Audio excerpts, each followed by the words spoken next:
gentlemen in the mix.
Hello, traders. Welcome to the stream. Good to see y'all on this Tuesday, this turnaround-ish Tuesday. I don't know, not really, because I mean you had only 3 sectors up today, but they were up pretty well, right? Communications, consumer discretionary, and technology. Hope you had a good 4th of July evening, right? With fireworks and all that stuff. It was good times here. So. Thanks for tuning back in with me as Bitcoin held, right? I mean, it broke back above the 2017 cycle top yesterday and then confirmed that with a candle close, and today is working on successfully back testing that level as support now. That's happening. And that's it. That's like the update. Stream's over. Okay. Just kidding. So I mean, that's like not a bad thing for what we were talking about yesterday, where, you know, what we saw with BNB and a few other assets that you break back above key levels and you back test them as support, and that's not a bad thing. I think, like, right, what am I? I'm a bear with a bull mask on right now because you've already collapsed and now you're working on creating a really nice looking bear flag. But the bear flag, just think about it. Bitcoin could go to $23,300 and still be in that bear flag, and maybe scrubs would be like, oh, everything's good now, dude. We're up 14% from where we are now in days or a week from now, and people aren't even gonna think about it. And it's like, dude, you have to understand, like, you don't just go straight down. You don't. So that's where we are. That's it. Okay. We can look at the 4 hour if you want. You're thinking short term. I mean, really nice little channel here. Despite you want to call it a flag, it's just a channel, and soon to be approaching that heart line, which is around 21K. Easily could see that happen. If you break that, then you're going just for the small overhead resistance locally around 21,700. You can see the 2 peaks there. and just one at a time, right? So I mean, that's kind of it. It's good. Like as we sold off yesterday, or I guess we sold off this morning, and then caught a nice rally, and that was of course all happening during power hour for the stock market. And now you just got indecision after breaking back above a key level. So that's not bad, not too bad. There's Ethereum that did bullishly engulf on the 4 hour. You could be seeing 1200 to 1264 again soonish. It does, and it also kind of seem like it's a bear flagging of some sort on the daily. It's starting to develop that way, but you could also look at it like it's just range bound. Okay, from where you are now, I can't be that surprised if 1200 is tested again.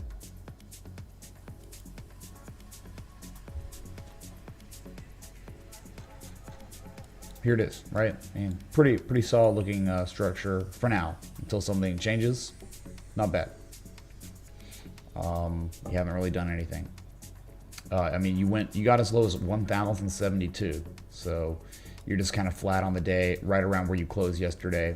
See what happens in power hour now. This is power hour for crypto because it's the last 60 minutes of the day before a new daily candle begins. Each candle right now represents 24 hours. So you just can't be that optimistic about this price action after crashing. It's not really bullish yet. Just like it wasn't bullish when we had the descending triangle that eventually developed, and then we dumped from there. So you can be a bear and a bull at the same time, but you're actually a bear, but you just have a bull mask on, and that's okay, because there could be upside because it already crashed and consolidation happens over time. All right, cool. Then whatever, I get total. It's total, man. Ew. I like turtles. We like totals. Total's just in a rectangle right now. I mean, you could say it's kind of a flag too. You could try to like plot this the same way you would like Bitcoin, Ethereum right now, you know? It's kind of like that, something like that for now. Okay, so that does mean there's more upside, even if you're gonna stay confined within this, but it doesn't even matter, right? It's like, you dumped, you're gonna consolidate, it's gonna take time. This took 3.5 weeks. You ready for 3.5 weeks, Larry?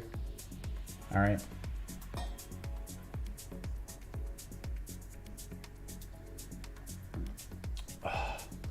Okay, so I wish there was more to talk about. I was only here 24 hours ago, or less than 24 hours ago, because I mean, I streamed for like 2.5 hours. So it's really like, crypto's not really the story today. There's another story. It's commodities imploding like bad. So we can just keep running through these cryptos.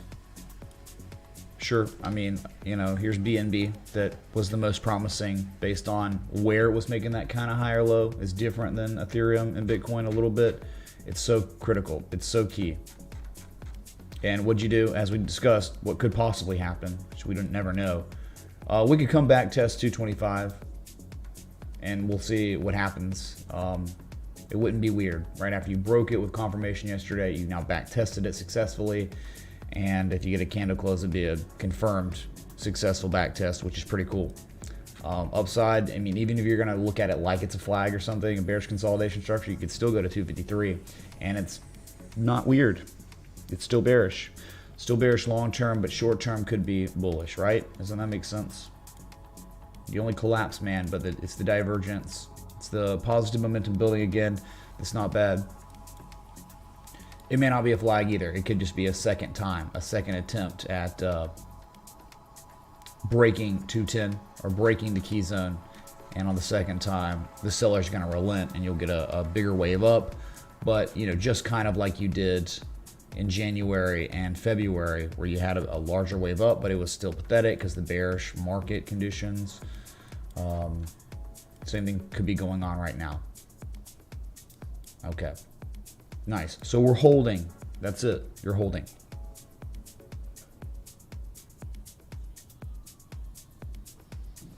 I can't be bullish until we start making consecutive higher highs, higher lows. You've been making lower highs, lower lows for a long time now, many months. So how could I not be bearish long term until this trend is broken? You can clearly see the trend. It's on your screen right now. It's not fake news. It's real life. All bets are off if BNB falls below 210, if Bitcoin falls back below 19,891 for real, falls below 19,000, yeah, you're in a lot of trouble. It could just be going down to 17,000 fast. I really wouldn't want to see Bitcoin stall up. We got to see Bitcoin at least go test 21,700. Otherwise, it's just more distribution going on. A lot of weakness. So it's going to be driven by the equities market. You know that, right? Yeah. Okay. So it's still kind of interesting here on BNB until you fall below 210. You're safe. XRP, you're really right at it, aren't you? You're trying to hold this level, this 32.5 cent area. It'll hold the Bitcoin rallies. If not, yeah, 24.7 cents. It's so like it's the same thing, man. Here it is. You can clearly see the level of inflection. You break it, there's a lot of opportunity for upside, but still mysteries abound here, right? Just trying to pivot. I mean, it's just what's the point of like sticking too long on these? Like, look, Cardano yesterday broke out. I mean, it broke that downtrend it's been in since September, longer than all the other larger market cap cryptos. It like broke out, and it's now kind of back testing the supply line at support, but not really going anywhere. But yeah, it's kind of just like there's a base of buying here at 44 cents, and there's just buyers defending this area. Doesn't mean your trend's reversing. Just because you break a supply line doesn't mean crap. It just means supply line's broken and it could go up. And I can't be surprised if it goes up if Bitcoin goes up. As long as Bitcoin's above its key 2017 peak, we should be good for maybe a little bit more upside. A little bit, man. Not like a crazy amount. Can you take a look at AVAX, please? Does it long strong for long-term hodl? Hey, Peter, man. Yes. Yes, we will look at that. Thank you, dude.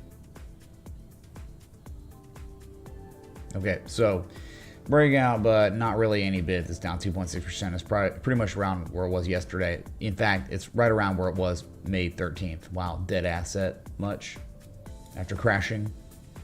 Yeah. So Cardano, and then after that,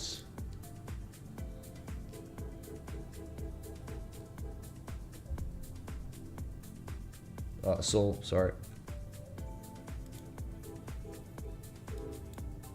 Down 2.5%.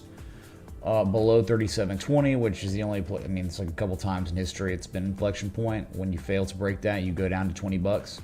Okay, I can see that happening, but again, I don't know how Sol collapses to 20 bucks if Bitcoin catches a little bit more of a rally. If it goes to like 21.7 or 23K, Sol will just continue on up. It's just going to follow its master, which is Bitcoin, right? All these assets are driven by Bitcoin.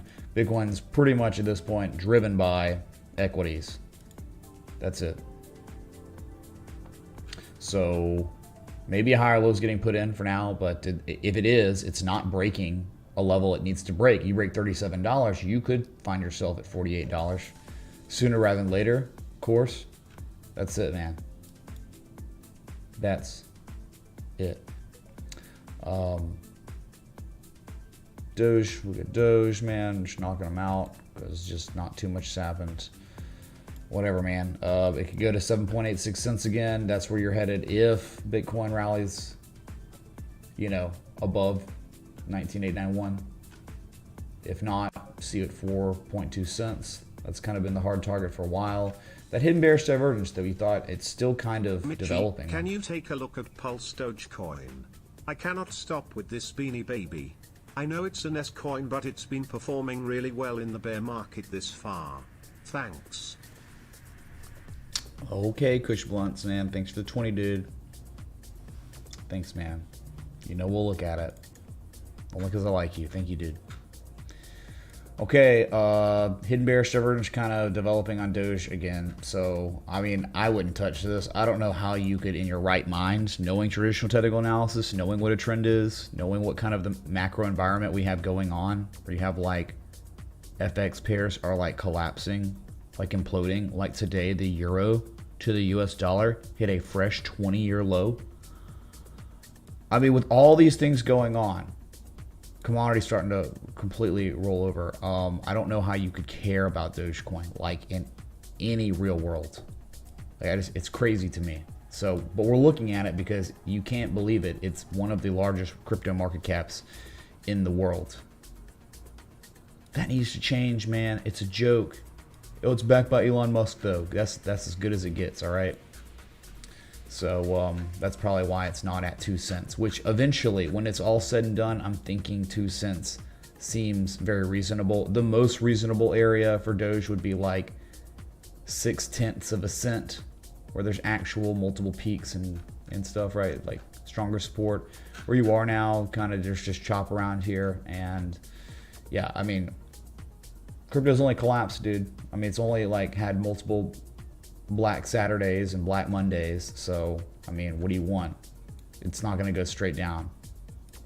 Okay, because like the more market cap it loses, the easier it is to control this asset, right? With bids and asks. So, illiquidity. Okay, Doge, cool story, bro. Let's go to DOT. That DOT, hey man, it's down 4.2%. You know, it's while you think it's holding 668, it still is. It actually still is. Divergence is still kind of there. And kind of pathetic where Bitcoin's up today, 0.4%, and this one's down again, 4.2%. Awful. I think Bitcoin dominance was pumping earlier. So you got to wonder, is there absorption of remaining demand at this inflection point from August of 2020? Or are we working on an actual reversal to the upside? Again, like, okay, we have all these problems in the world economy. It's real bad. US dollar hitting fresh 20-year highs. All right, and I just don't know how Doge catches massive bids. I don't know who in their right mind out there with a lot of money is thinking about going massively long on Polkadot. So, yeah, man. But hey, cool story. It's holding support for now until it doesn't, until it goes to 553. And it'd still be inside this consolidation structure. It looks like it's starting to try to turn into a rising or a falling wedge at some point. Still just, yeah. That's where we are on one of your largest cryptos out there, man. And then here's Tron. Tron up 2%. Oh my God, it's breaking above the 200-day moving average. The Chinese communist scam. It's rallying, man. No one can stop it, I guess, anymore. I guess Tron's just going to take over the world, dude. I don't think it takes out its previous highs, but we'll see, of course, right? I mean, when you're in between this level that is so vast and the order book is so thin, anything's possible. It did exactly what it's done historically, right? Right before, the short trade setup, it goes down, straight down, like it's done all the time in history. But now it's in the middle, so it's like coin flip territory. It could go back up to 8.2 cents again, or it goes straight back down to 4.9 cents, whatever. It's probably just going to be dictated, its directionality is going to be dictated by Bitcoin and the equities market. Wow, crazy. Okay, that's your large cryptos. S&P 500, that it was in trouble and then it wasn't. And it's like, wow, dude, up 0.16% today. Stupid illiquid market. Be really careful. It could still very well rally to much higher prices in a bear market rally, right? And then we could continue this nasty downtrend next month or the month after. But for now, yes, it's holding on. It's not collapsing. It's spending 3 days doing the same thing. 4 days, really. Same thing.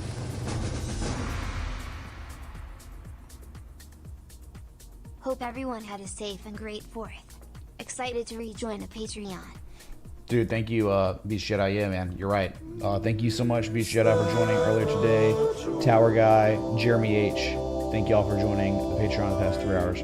Really, really grateful. Be sure to see on the Patreon Discord. I know you know to do that, but maybe the other guys didn't. And that's it. That's it. Oh, someone said, I'm depressing, chat. I'm a depressing guy because I'm just speaking reality to you. I mean, it's so funny. The people that would be saying I'm being depressing, if the chart was flipped over and we were in an uptrend, and I'm saying literally the inverse of everything I'm saying right now, no one would say that. No one would, right? No one would be like saying the inverse of what they're saying, right? This dude's depressing. this dude's euphoric. This dude's a moon boy. No one's going to be saying that when I'm saying the other thing, the opposite. So it's just crazy, man. Like, unpleasant truths really trigger people. The fact that we are in a recession, okay? We are bearish. The trend is bearish. It is empirical evidence for now. And yes, we can get bear market rallies and bear trends. They can happen. And there's probably another supply line. I mean, for real, probably like a supply line like that. And it could be, you know, perceived as a wedge, and you break that and you go to the top end of the downtrend and still be in a bear market at 4,200. Yeah, crazy, right? Sure. So you could be heading on up to the heart line of the downtrend at 39.50, and it's not going to change the trend you're in, which is bearish. Crazy, man. It's like, I'm sorry, you just joined this community like 10 seconds ago and you haven't been here the whole time. Like, there were so many unlimited long opportunities in this run. And we were here and we were talking about how bullish things looked. And then things changed. And my entire, you can call it depressing, but everything about my analysis went bearish right around the beginning of April when the S&P 500 failed to break back above 4,500 for a second time. That was it. Confirmation of distribution. You know that if you watch this stream, if you're in this community. So it's just like, yes, I've been bearish ever since then for real with confirmation. That's not called depressing. That's just called bearish. That's it. Figure it out, dude. So, great news. I mean, hey, man, S&P didn't collapse today. That's awesome. Technology did stuff today. And then you have Dow Jones.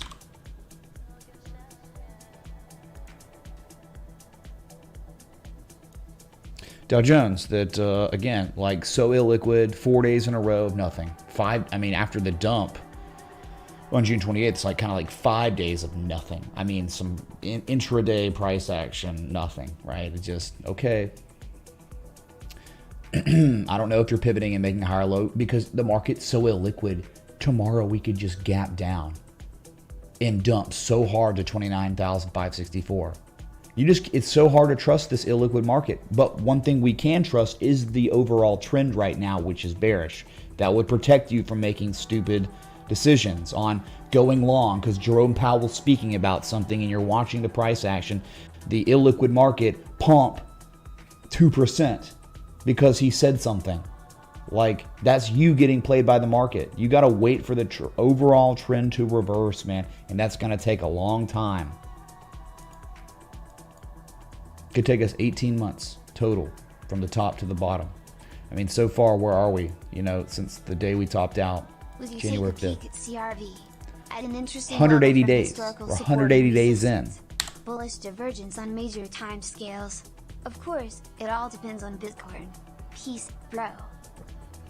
Yeah, Near Moon Boy, thanks for the golden mean ratio contribution. Thank you, dude. Super big brain contribution. 1618, my man. Thank you, dude. Todd, was it depressing when I was telling you what near NEAR the crypto was doing to its respective resistance support? Was it depressing? Did you call me depressing when it was like, my God, look out because this could get really ugly below this level? Or were you like, oh, that makes a lot of sense based on the things taught here, and you acted and saved yourself how much money? Not name calling me depressing, but just saying it's not about me. It's not about me calling something. It's just about what the chart is doing to its respective levels. That's all it's ever been. My God, there's no emotion. So anyway, Dow Jones, after pretty much, got very close to, I think you eventually test 29,564, but it looks like got front run a little bit. Again, look how much upside there could be, and you're still bearish. Before you become overbought in a downtrend, you could still go up 6%. Test that supply line again. But you have failed to break the heart line for now. So you can't trust this market because the market's bearish for now. Okay. But I hope it pumps, man. I hope it pumps to 1 billion in 10 seconds. God, that'd be so cool, dude.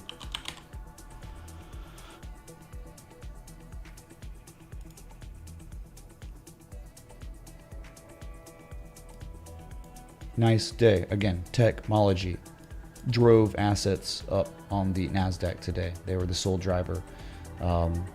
It's cool to see the Nasdaq above 10,823 because we know below that you're in a lot of trouble, right? You'd be going down to below $10,000. So it's good to see us. We made the lower low, we got oversold, and then it rallied, and now you're trying to make a higher low. Thank you, Sick Puppy, for the 25 Canadian super chat.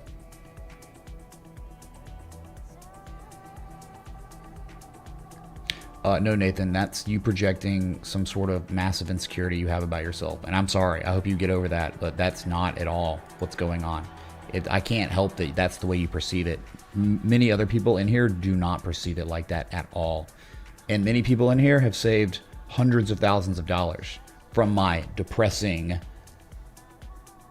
attitude, I guess. So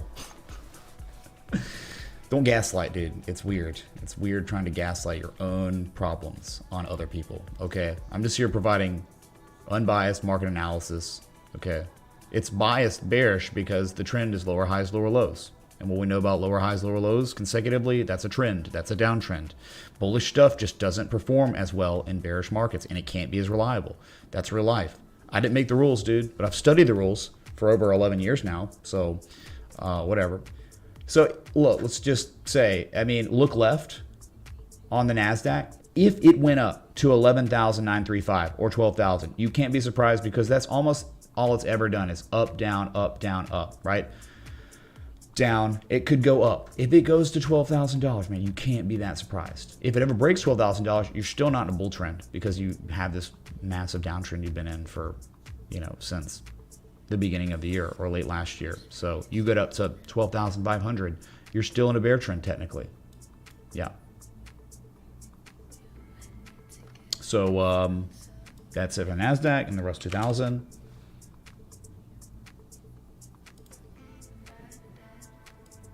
Really close, man. Really close to getting back up a very, very key level. I like it. I kind of like the underperformance of the hidden, I don't know, the hidden bearish divergence played out like the Jesus, okay?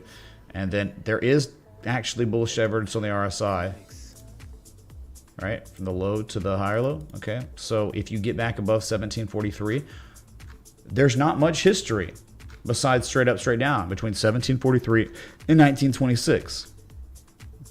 It'll be, I mean, I would say that it would be pretty easy to say the target would be wherever the supply line is. If you break this level, you could be seeing 1860 to test it. If you broke that, 1926 again. Because look, historically, nothing here except straight up, straight down, straight up, straight down. So you break back above it, you could go straight up again. And it's not crazy. It's just reality. Wow. So those are your, we can look at, just to play the sound clip, we'll do it, man, right? You know, why not? Technology, what is that all about? Is it good or is it whack? Pretty good today. Drove the markets, right? Was the one of the three sectors in the green today, the worst performing you know, sector that was up of 1.3%. So you could be pivoting here, and it's kind of crazy. You know, you filled the gap. You never even went to test 267, and now you're kind of rallying off of a little bit of divergence here too. I think you could go to 300 from here, and it wouldn't be that crazy. I mean, look, just like Bitcoin. Hey, man, we know we're in a downtrend. We understand that, right? But bear market rallies happen after massive drawdowns and crashes. And you just got to be concerned with the liquidity. All right, low liquidity in downtrends can be very dangerous. You could just, hey, you're at 1.71% today, and you can just gap down tomorrow, or you can just dump tomorrow and be down 2%, 3%. It's not really weird. It doesn't take much money to move these markets anymore. It just doesn't. That's the market conditions we're in, and those are dangerous. Those can be very dangerous. Okay. So let's look at gold. Gold, the bullish argument, in my opinion, is over for now. Now, if we get back above a key level, we'll talk. But gold's done, dude. Gold's done. This was the day. The date of July 5th, 2022. It is over. It is over. You're no longer making higher lows. You'd been making higher lows for about a year, over a year. Not always higher highs, but higher lows. And now that is done. You're now matching the lows you made December 6th. You're making lower lows than the lows you made January 10th, January 31st. In fact, chat, this is bad news. This is the lowest price gold has seen of the year, right? Year to date, lowest price. So Jesus chimes on, this is a litmus test. When you see bullish divergence like this perform so poorly, which it didn't even perform, it just collapsed, it rolled over, that's what you need to know. Bad. Very, very bearish. When something bullish, when you're making higher lows, just doesn't perform. It's like a harmonic, right? You hit a harmonic 886 and just no bids, and it just keeps dumping really hard. Very bad. Very, very bad. And remember, this is what we were talking about. The wave structure was ugly. This is exactly what we applied. 786. So, you know, you're near a 1272. You pretty much hit a 1272. But this thing could go to the 1618 and take it to 1731. Remember, it was all about the level. And that level has been breached. And now, with the new data, we must say we can't be bullish on gold anymore. Okay? Gold is no longer bullish until you start miraculously getting back above 1800 and then start taking out the highs from June 10th. Okay, when you do that, I think you could be in shape for an X, A, B, C, D, right? But for now, bearish. It's so easy when you're below key levels. And what key level, man, if you're new or something, okay? What level is this? It's not a joke level. It's like one of the realest levels that exist on this entire chart. Look left, right here. That broke today, finally. You'd been testing it and holding it. You're making higher lows for a year, and then it's just you broke it today. And it's kind of interesting because it's like, look, it seems like platinum and silver and copper that we were bearish on, right? It looks like they, you know, I don't know. It was like they had a better bearish argument than gold at the time. Now it's full on bearish. You can't, because look what happens if this is a real bearish breakdown, chat. Historically, what happens to gold? Not me, not my opinion. Can someone in the chat tell me what normally happens to gold when it breaks below 1793? I'll wait. I'll wait for an answer.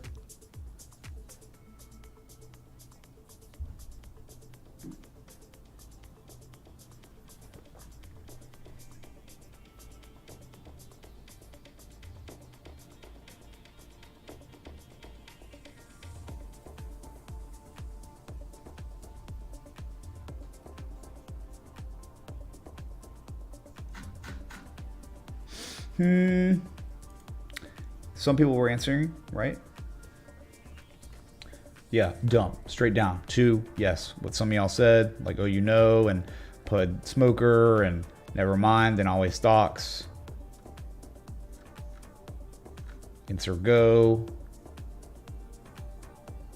And Dan, yeah, straight down. Look, straight up, down, up, down, up, down, up, down. It's so easy. So it's like if you're below this level, you always run the risk of seeing the same type of drawdown you saw in history. How many times do we have to be here looking at even crypto and say the same things before you start, oh, I get it. It makes sense. It's not even about predictions.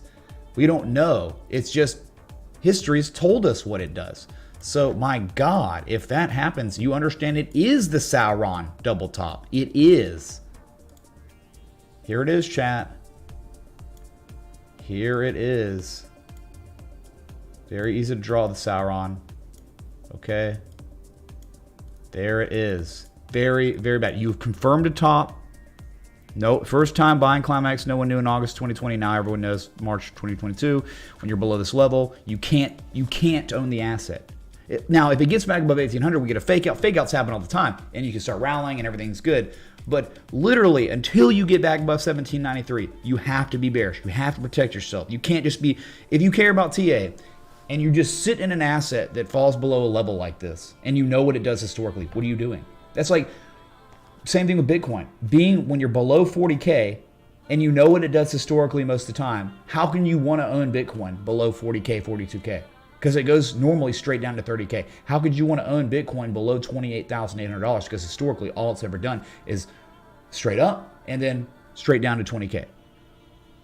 And those things happen. And so now you're looking at gold that went on such a nice run, and now it's below those levels, right? So I'm just trying to get a point across.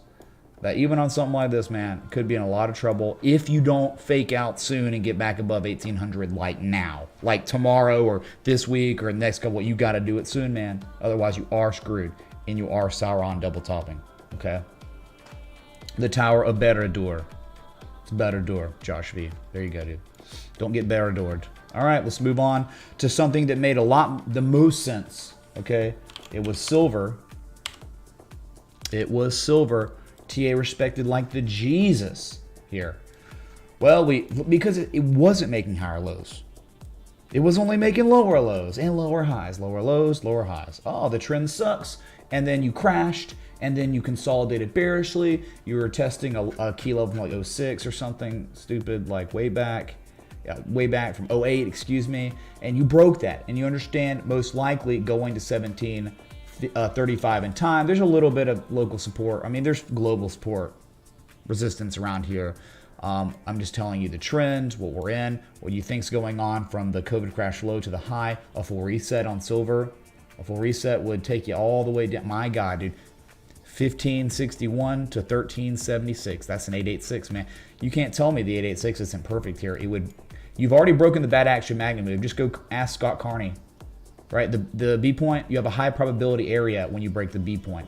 You've created the wave, right? You've created the X, the A, the B. Here it is, right there. Then the C, which it's pretty perfect, you know, probably a little too perfect, but it's just a wave structure. And then the 886. It's a high probability area when you break the B point. Okay, high probability chance of seeing at least the 786, but the 886 as well. So if you're patient, this could take months, man. This is not like gonna be instantly. It takes time, but eventually I think you could see silver at 1376 in time. Okay, so nice bear pole, bear flag playing out. Amazing. Gotta love it, because that's, hey, we're identifying the trend's not bullish at all. There's a bearish consolidation structure. If someone was owning silver, they could identify this and be like, why would I want to own an asset when it has a bear flag staring at us in our face, right? Like, why? And you conclude, and it broke out too. You had a confirmed breakout. We were live on June 28th. Hey, you had a bearish breakdown confirmed of the bear flag. And look what's happened since, and it's not done. It's not over. So it's not just silver, my God. What about copper, man? God. Copper obliterated. Wyckoff distribution, partial rise. Check out the chart. 0.000794443 BTC. Thank you, Rob, for the 1603 of Bitcoin. My man, thank you, dude. Kinks.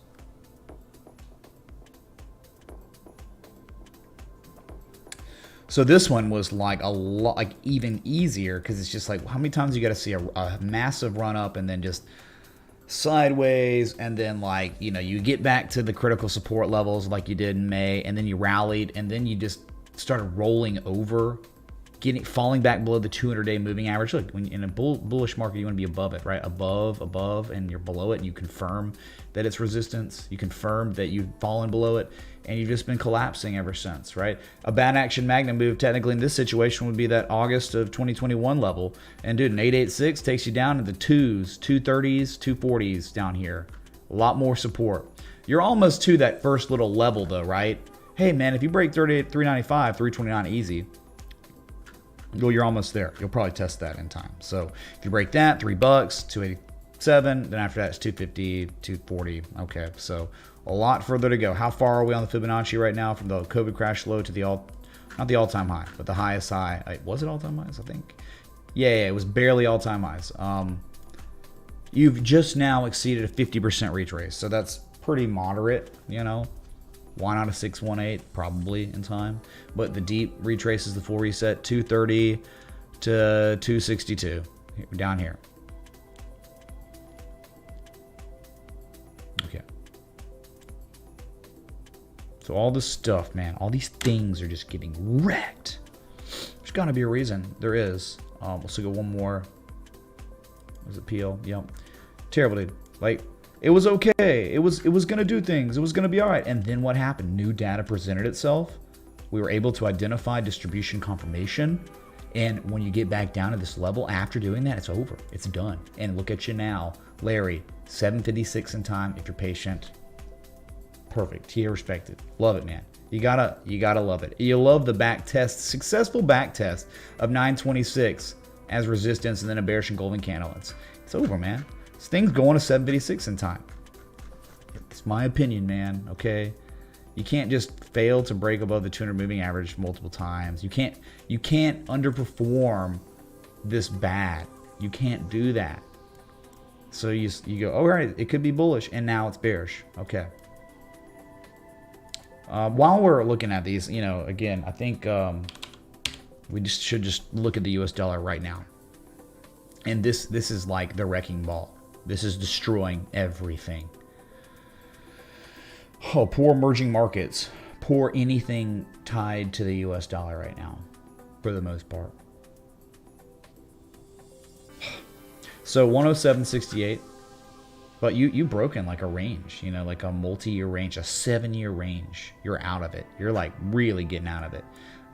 Looking left, what is 107.68? It's why did I even? Oh, here it is. You got to go back to 1976, and then 110. So I mean, like some people are saying there's not much resistance to 120, but I don't think you can just ignore an actual real inflection point from 1976 where you did collapse here.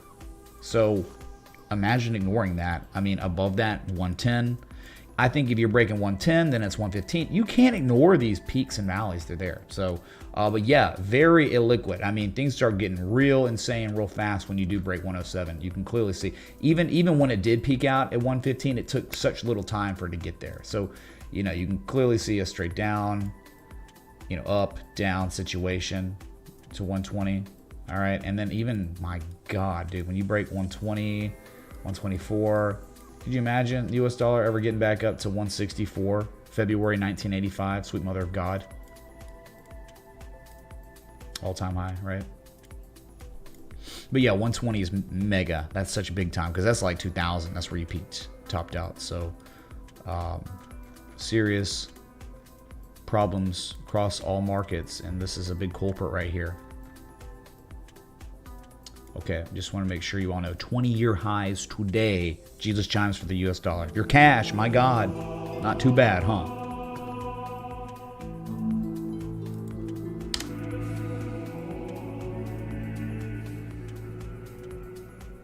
Okay, so let's kind of go back to commodities for a minute, just so we can look at the other ones, like the kind of, there's some carnage, man.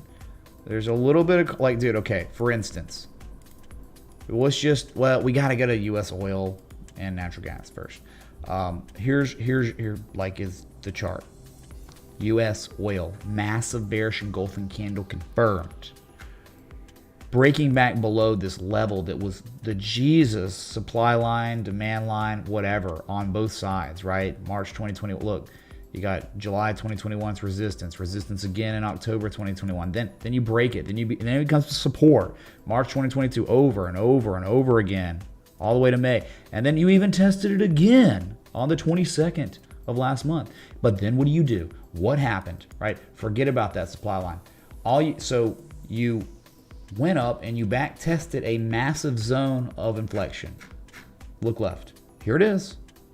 I'm not, this isn't my opinion. This is just April 2011, March 2012, September 2013, right? You went up and you tested that level and confirmed it is a resistance again. And only after you confirmed it is resistance again did the big markdown happen today or yesterday where you lost like 10% of your value, which is crazy. So now you're just sitting at $100. $100. What is that? It is a peak from September 2012.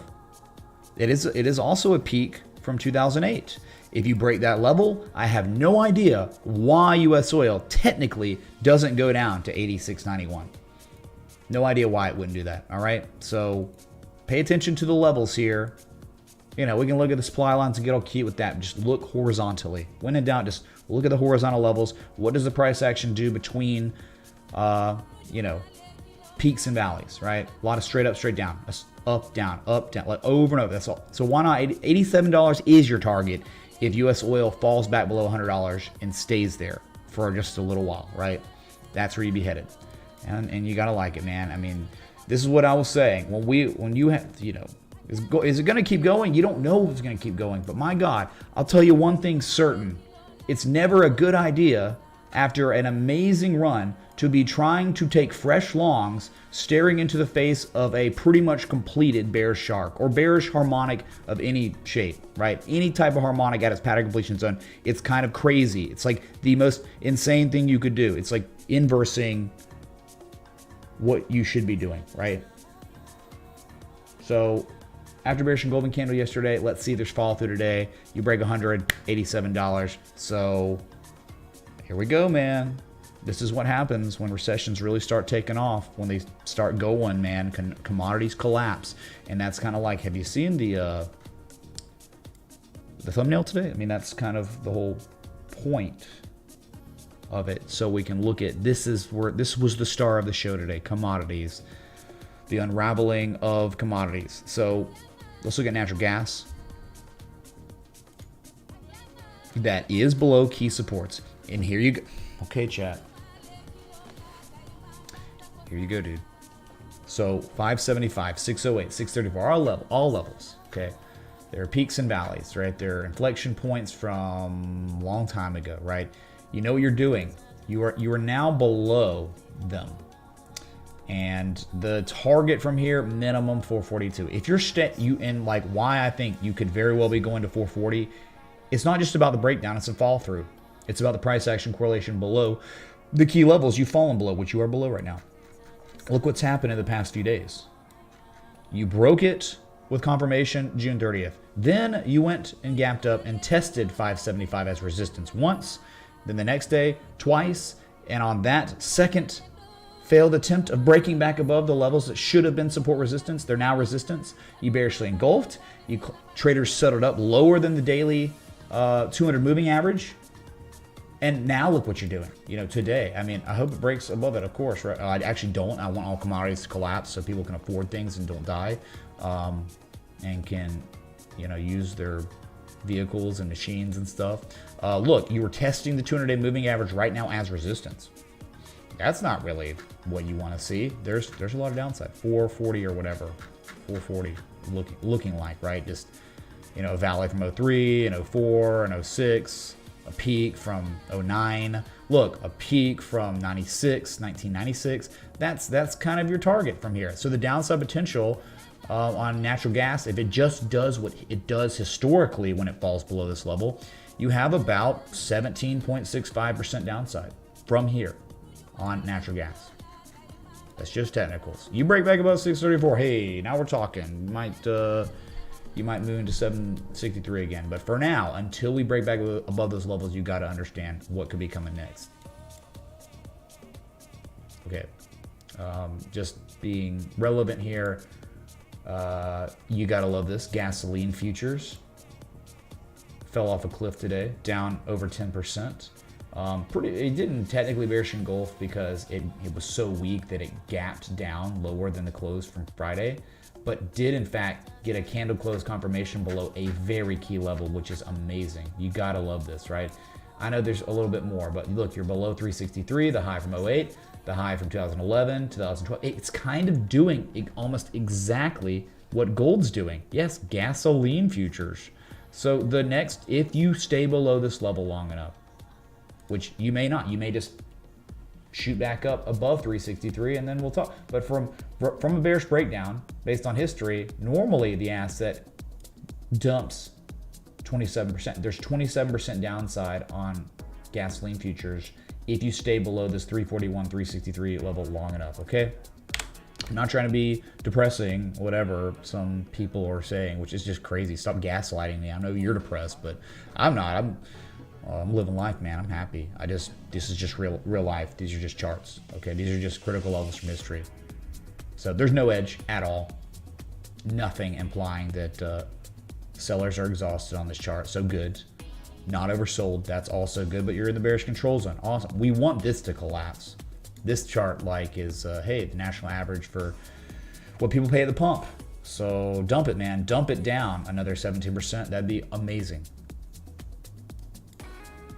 Okay, so now I guess we can switch it a little bit to other commodities like cotton. Here's your cotton, dude. Great news. Rolling over. You're not quite through that dump yet, but if you break 92.28, that's when the fireworks begin on this one. You can clearly see it, okay? March 2008. There it is. Look how many times, Larry. 2013, 2014, 2018. Massive inflection zone. Look at this. Even 2021 on the way up. If you fall below that, you're almost there. Have an alert set up on cotton. Everyone have an alert set up around 90 bucks because you're falling. Oh, it's because it's long. Yeah, it's fine. If you break that, there's a tremendous downside. Over and over and over again, this asset goes to 65 bucks. So there's like 40% downside or something. I'm sorry, 30% downside. If the asset breaks 92, it goes to 65. Boom. Amazing. What a run it was. It was such a good run. It was so amazing. And now it's over. Egg noodles and ketchup. Okay. Goodfellas reference. Don't get wrecked, dude. Commodities. It's not just cotton. If you thought it was just cotton, sorry. We've already looked at a few, right? Let's look at corn. Corn futures, absolutely devastated. It was, if you're surprised about this, you got some more learning to do, right? You got to understand the levels, right? Where assets bottom out and where they top out. This was the most perfectly respected thing you could ever dream of, okay? It doesn't get better than this. This is like a very educational chart. Like if you're trying to grasp this, and I'm doing all I can to maybe try to teach if you are newer, but you can look at the peaks, the inflection points, the reversal points from June 2008, May of 2011, August 2012. It was at those levels. And the price action correlation was perfect. Nothing short of immaculate, right? Where you up thrusted through it, then you back tested the up thrust. We've just been calling the shooting star after that perfect $800 test. And then the head and shoulders, potential head and shoulders was developing. And then even, it was just wonderful, like legendary that June 29th, you actually went and tested 778 perfectly.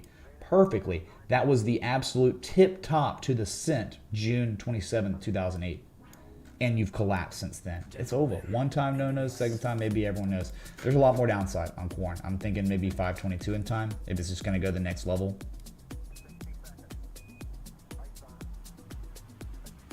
It is normal. Like, I mean, yes, it's a massive dump, but you can't say, like, okay, great, the velocity of the dump was insane, but you can't say it reversing here is weird or not normal. This is probably the most normal thing an asset could ever do if you apply traditional technical analysis to a chart, not moon boy, thumbnail, mouth open, bullcrap, 100K Bitcoin, my NFTs are rocking, it's worth $100 million.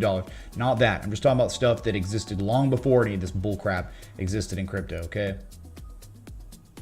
Rice, good news is starting to roll over. You gotta love it, man. This is awesome. You break below 16 bucks, we're in good shape, man. You break below 16 bucks, we could be seeing 13.30. My God, you ever break below 13.30? Wow, buy. See it like 10 bucks, 9.59. Good to see these commodities roll over. The problem is it's a signal, like a recessionary signal too. When they go through these runs, and then when it's over for them, it's just like part two of the recession, or the trash has been taken out already, right? That's why the index funds are down 20% plus.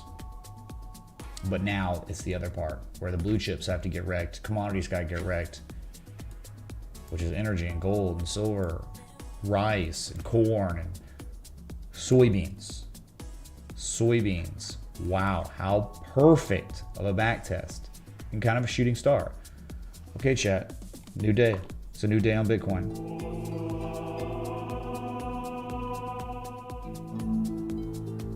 Just own property in the metaverse. Yeah, dude.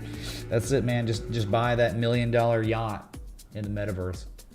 Someone did that. Someone literally bought a $1 million virtual yacht in the metaverse. Real top hours, right? So soybeans is pretty much done. Once it breaks 14.36, it's going to go up and down. But once it breaks that level, 12.89. So it just means like soybeans, downside potential, another 10% downside. Good. Dump it all. Crash it all. Crash all these commodities. Hey, you know what would be a good area to maybe buy soybean futures again? Maybe 843. Okay. On a chart anyway. On a chart. maybe you know, you could see what happens from this low to high. You know, maybe it sees 1251 and it creates an M shape or something like that, and maybe it rallies. But I could imagine that rally would suck and not make higher highs than the previous highs. So let's snug out wheat. We knew, you know, figured wheat was probably done. Buying climax, the Russia-Ukraine stuff, limiting out 7 days in a row, unbelievable. Then you confirmed a top on a bearish cipher. And now you've fallen below key support, 919, look left, right here. See it 2012 and 2011 and dude, 2008 and 7. You know, you break that, I'm thinking in time, 635. You got a long way to go. You still have like, still got like 20% more downside on wheat on the chart. Okay, it doesn't mean, unfortunately, it just doesn't mean that like you're going to be paying less money for food and stuff. That's what sucks. This is just paper. Like people are panicking, they're liquidating, people are getting at it, all this stuff, and it's going into the US dollar. So here it is. Here's your Bitcoin. Oh, I forgot to do it. My bad. Look on these. Oh my God, man. Oh my God. Yeah, dude. The yacht pays dividends. The metaverse yacht. And didn't like Facebook. They're done. They like have scrapped the entire metaverse project or something ridiculous. Something crazy like that. Hold on.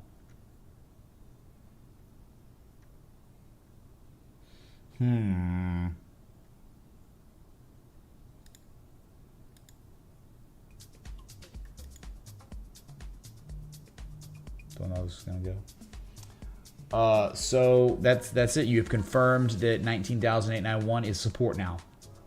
That's good, man. Like, right? I mean, think about how bad things were on July 1st to now.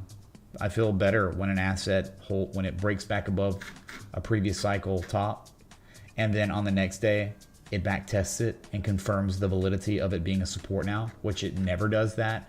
In fact, the first time and only time in history it ever did that was June 22nd, June 23rd. I guess you could say like June 29th and 30th, whatever, but this is good. It's good to see that. So there could be more upside. You could be going to 23K and you'd still be in a bear trend. And that's not crazy, dude, at all. It's not crazy.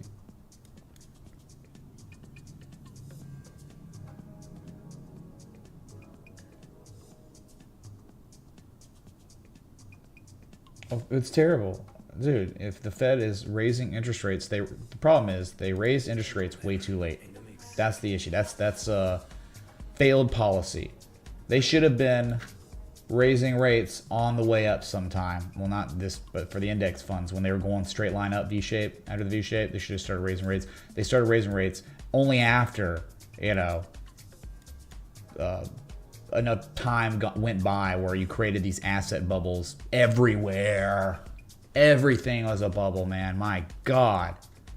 You got like BlackRock and Vanguard taking advantage of it, just buying up properties. Zillow just buying thousands of properties and then just immediately putting up for rent for absurd prices. You know, and that kind of stuff happened. So failed policy has gotten us where we are now.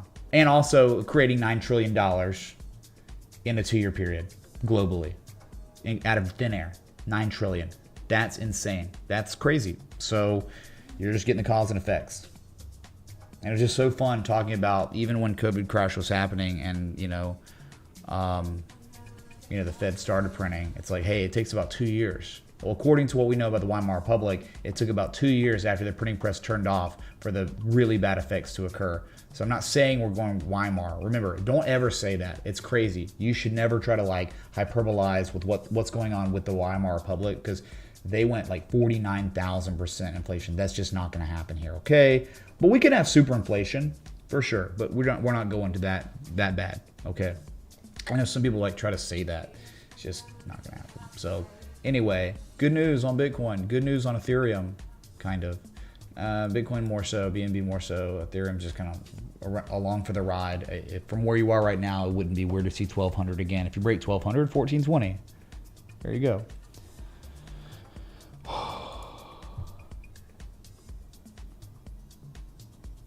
But yeah, now what are they doing? They are now trying to destroy demand by raising interest rates.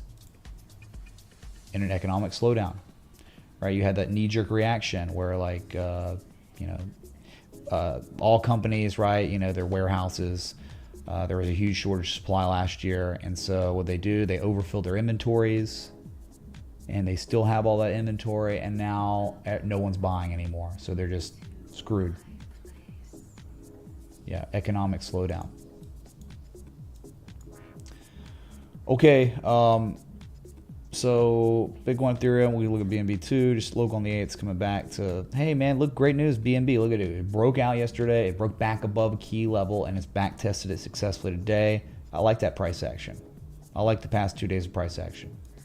Really like this. Like, I know at any time, when it breaks 210, when it starts breaking below like this flag level, I mean, I'm bearish. I'm still bearish. You understand, right? The difference.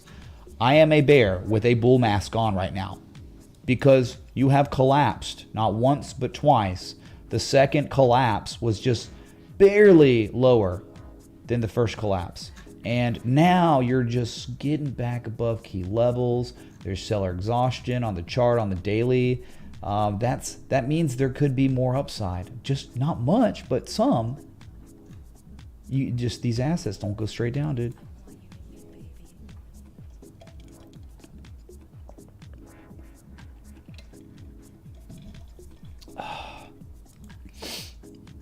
I don't know. I don't know if we're gonna, because what they're doing right now is gonna make it to where there's not gonna be hyperinflation, right? Now, if the Fed did nothing and just kept interest rates at zero like this and kept creating money out of thin air, we could go that way, but they stopped. You get it? So now we're just in for this nasty bear market that could last for another 200 days. But the good news is, right, all bear markets end. Right, I think since World War II, there's been 14 bear markets, and they've all ended. So there will be opportunity as long as you give it time and lower prices, just patience. Just think about it. If you confirmed on the S&P, if we looked at the S&P and when I went bearish with the confirmation high at 4,500, and you just sat on your hands, you're in a really good shape because you had 20% drawdown and you lost nothing because you understood what was happening. So anyway, I'm just saying, in a bear market, the selling pressure stops normally on a confirmation low, even if it's a lower low, and then we could rally, and you could see 300 again. Hyperinflation. Why couldn't it happen here? What will stop it? Again, right? Who cares if I said upside? Yes, there's upside. Wow, dude, it only crashed ridiculous amounts in short periods of time when we were live for it. In fact, it looked like they were going to collapse, and they did collapse, right? So people were forewarned about the Category 5 hurricanes that were coming, and they all hit land, and we evacuated, right? We're like, oh, we're not gonna die to the hurricane. It's coming. So again, though, after the hurricane, things can rally back up, but you're just not going to make a higher high. You could go to 330, 320 and still be in a bear trend. You could go to 288, still be in a bear trend. But my God, what I'm saying is proceed with caution. If you were short, this is areas where shorts cover. But when we start falling back below 211, 210, then it might make sense to be going short again because, yes, $40 in time. But not yet. Not until it breaks it. It tried twice and failed, and that's why you think there could be a little bit of upside.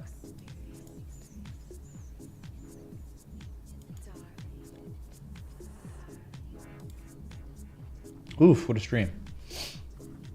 What a stream, man. Yeah, I know all about the channel. I know all about the channel, man. I have it on my Bitcoin tether chart. Right here. Yeah, here it is, man. Oh my God. A lot of downside. Still, there's no edge on Bitcoin, but it is above that one level, and that's it. Below that, 14K. Below this level is 14K in time. You just haven't broken it yet. You haven't collapsed yet. When you do collapse, though, when you do break back below this level for real, I mean, again, I'm thinking what's happening, right? Bitcoin is just bear flagging. It's just creating a very nice consolidation structure, just like it did weeks ago, right here, the rising wedge. Every day we're here. Like once it was created, we painted it. Okay, it was real. You better be careful. You better be careful.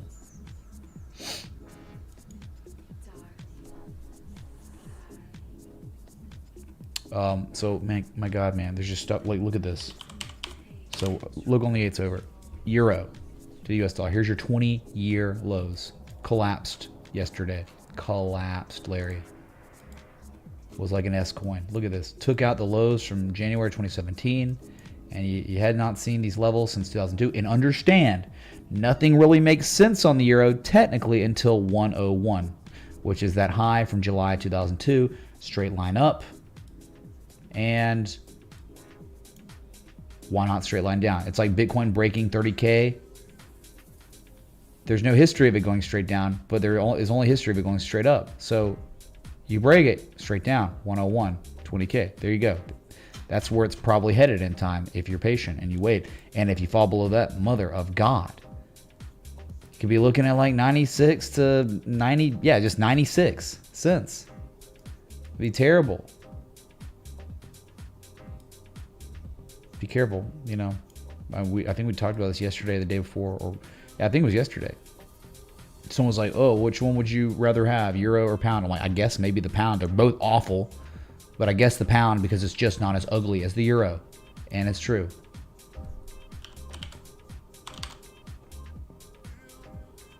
Monthly? Oh yeah, guess we look at the monthly. Oh yeah, it is. It's awful, dude. It's literally terrible. It's like you have this perfect looking like harmonic here, don't you? Potential harmonic, a wave structure. Oh my God, it's like a deep crab. Oh yeah, look at that.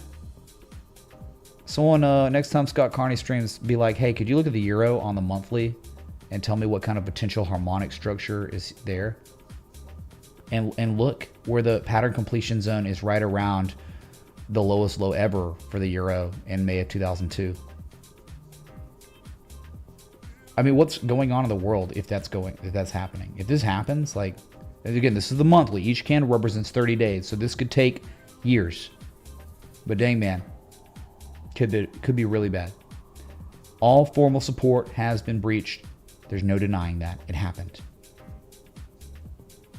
Okay. I guess what we can do now, let me go to Gerber and Pound just for a second to show you it got kind of hit today too. It did make the lowest low since 2020. But again, not as bad as the euro. Still terrible, like awful, man. Lowest candle close since the COVID crash, March 2020. And where you are right now, you're falling below a key level from September 2019. And guess what? There's nothing here till 116. So why not?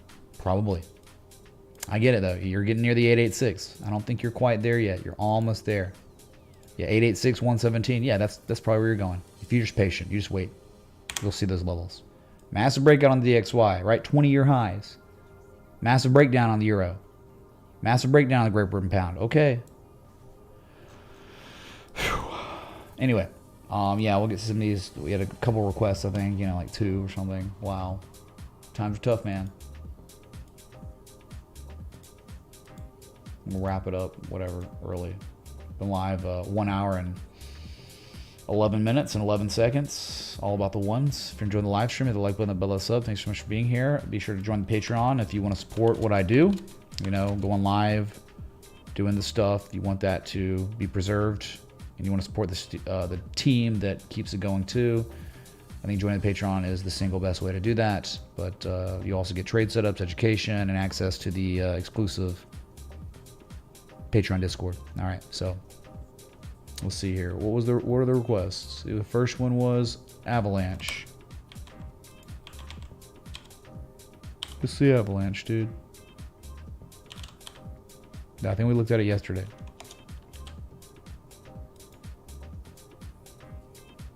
Well, again, I mean, it's like it's all the damage is done, dude. The damage is like been obliterated. It has completed its, you know, get wrecked cycle. And here it is, man. But that's pretty cool what it did. It like created this, you know, almost falling wedge looking structure. It broke it, and now it's trying to back test it, trying to make a higher low. It could, I mean, if this is real and Bitcoin doesn't collapse, it could be going to 2244. If it ever broke to 2244, nothing makes sense until 3774, because that's all it does is straight up, straight down between 2244 and 37. Okay, so it's pretty interesting here. I mean, it can't get much worse. I mean, it can. God, it can. But Still though, it's interesting. It's interesting. You have all this divergence too. Bullish divergence on the daily. Just continued on and on and on. So you've still broken out a little bit of this, and there could be a little more upside, but it could also just be getting set up to dump again. And then I think the lowest risk area is probably going to be around $10, which means you got to lose 80% of your value. But that's not gonna, it would have to rally. It'll probably, you think it'll get there eventually, but maybe what happens if it rallies, you know, because it kind of broke out and it's been destroyed, like just non-stop destroyed since April. That's all it does every day, just get wrecked. But maybe it has a relief rally off this, and then shorts get wrecked, and then it dumps later to $10. Yeah.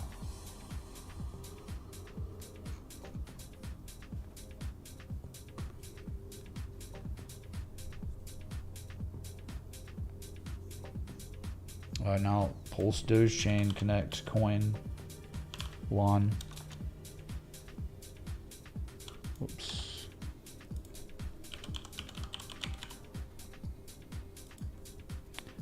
Okay, dude. Good news. Good news for Pulse, Doge Chain, Coin, Lon, Musk. If it's making a higher low here, I mean, again, if you're in the middle, you're in the dead middle. It could very well go to 488. You flip the coin though, it goes to $1. Dang, man, that's tough. That's real tough. It's not, I mean, like, if you're talking about traditional swing trading and range trading, it's not an actionable area. But I do see how locally it's trying to maybe put in one low and then maybe a higher low. And if that is real, then yeah, from here, if let's say it was a confirmation low, which I don't know. If it was, you could target 488. But if it wasn't, and it's just you're in the middle of a range, you understand, flip the coin one way or another, $1 or 488. Behind door 1, 48. Behind door 2, $1.03.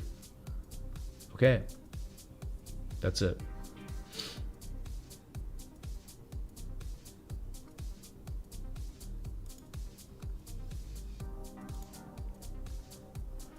Okay, Pulse Joe's chain. Thank you again, Kush Blunts, and let's look at CRV for Near Moonboy. Oh my god, did it pump, dude? I guess it's not a scam. Yeah, pump, by the way. Pump, by, you know, after the bubble popped, sure. I mean, it's back above 87 cents. Anytime you're above 87 cents, right? Which is peak from November 2020. If you're above that, I think you come back test 87 cents, 88 cents. But, you know, historically, straight down, up, down, up, down. So 112, 111 from here. Sure, dude. One low and then a slightly higher low. There was massive bullish divergence on the MACD histogram, and it's just playing out some. Again, I think there could be a little bit more upside. But I'm saying it could go to 88 cents first and then go to 112 because it just broke it yesterday and has to go back to back test, just like BNB did to its own level. You go back test, but like let's say if you break 88 cents, the upside potential 29 cents or 29%. But from where you are right now, there's only 17.5%. So there's still upside, but you might drop to 88 cents first, just so market participants gain confirmation that level is now support. When it was just breached, right? It was resistance. Okay, so that's your CRV. I mean, it's lost 97% of its value from its low to its high. So, yeah, I guess at any time it could rally, sure. It just looks like a nasty channel or something, right? You could just plot it like that. Oh, it's beautiful. It's an absolute beautiful channel. Look at that. Wow, gorgeous. Look at all the touches. Solid. So, right, you think about the channel, you're still in a massive downtrend. Even if you go to 147, you just become overbought in a downtrend at 145. You hit that supply line that goes back to February 2022. That's gorgeous, though. That is a gorgeous downtrend. Dr. Ganja, you're doing it, man. You're doing things. Let's go.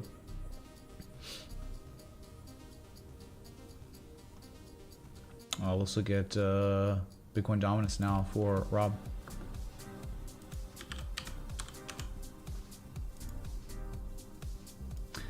Well, I mean, you know, it fell back below the supply line.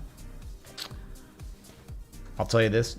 If it can just make a higher low than 41.4%, then it would just be classic accumulation going on. You would literally be looking at this like orange juice if it pivots anytime soon.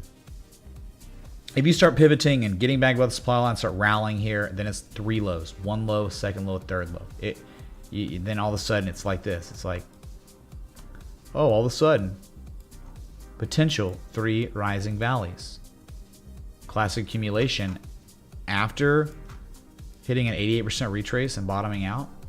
This is exactly where you're looking for bullish accumulation structures, reversal patterns, right? Bukowski patterns. This is exactly the areas where you're looking for the most strategic accumulation structures after massive over 1,000-day large harmonics complete. You're looking for these. So that's it.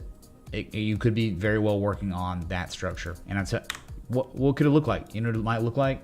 Might look like orange juice futures, that the party's over on orange juice. I think you very well could be done for now. There could be a lot of downside on orange juice. This is what I'm talking about. 1 low, second low, and then the third low, and then you have a big run. But I'm just saying orange juice could be done now because all commodities look really shaky. This one fell below a key zone of support resistance, bearish divergence on the second high, and then this lower high right here, ooh, gross. Minimum 148, but then eventually 130 after that. So I'm saying Bitcoin dominance could be trying to do the same classic accumulation structure. That's it, man. But look at orange juice below this level. You understand why it's not bullish when you're below 164? The price action you receive is normally straight up, straight down between 130 and 165. So what a run though. It's been great so far. That was the last request. Let's go, dude. So Bitcoin, you know, down on the day, $12. Oh my God, pandemonium.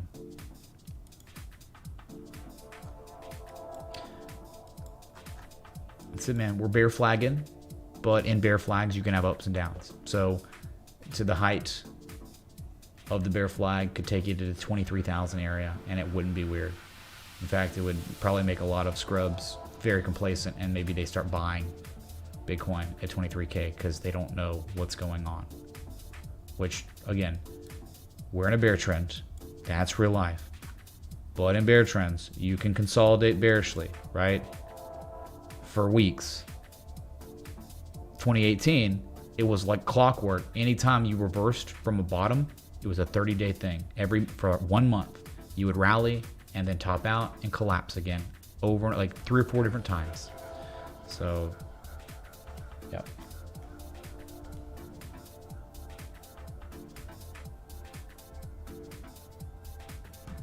Okay, so that's kind of the stream, man. I wanted to just go into I wanted to take a big emphasis on commodities, what's going on with them, and just try to re-emphasize in crypto that the trend is very bearish. Very bearish. And, you know, we fall below this bear flag, we start making lower lows than July 2nd lows. That's testament to how bearish we are. That's crazy bad. If you start rolling over now, which it will happen most likely if equities start rolling over. Whenever they start rolling over, then Bitcoin's going to start rolling over again. Okay, so thanks everyone for coming out. I really appreciate it. Make sure to like, love, support, contributions, everything in between. Please be careful, but understand it's nice that we're above 19,891 for now. Bask in that glory. It may be short-lived, but you're above it for now.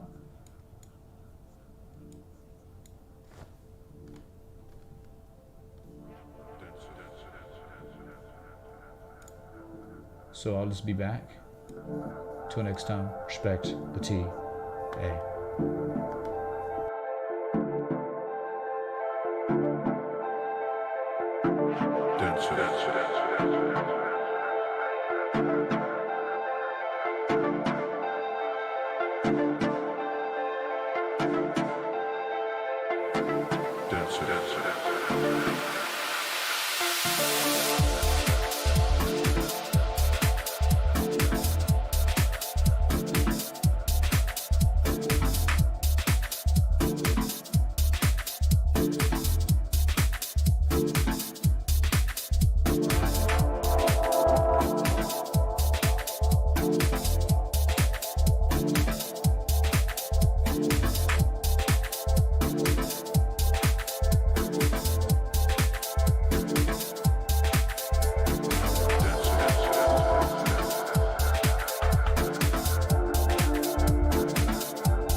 copies of copy that got to you, copy now it's happy. And for drums, music man something. It's really like that. Massive. I remember getting home and turning on the sound system, man. There was spots coming out buttons. Really love your records. You know, it meant something to you. No matter what, you had to have that motherfucking record, You just had to have that record. And everybody put a finger on it. Man, you go crazy.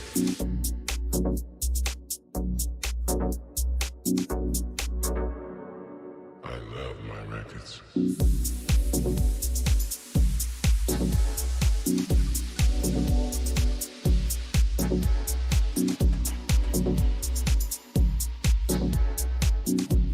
I remember having to jump over the high school gate.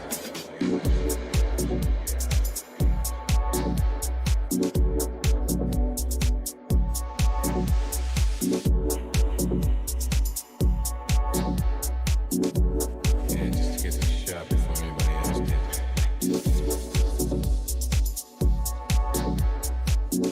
I had to be the first one there, because he had a few copies. And once it's gone, most likely you didn't find him again.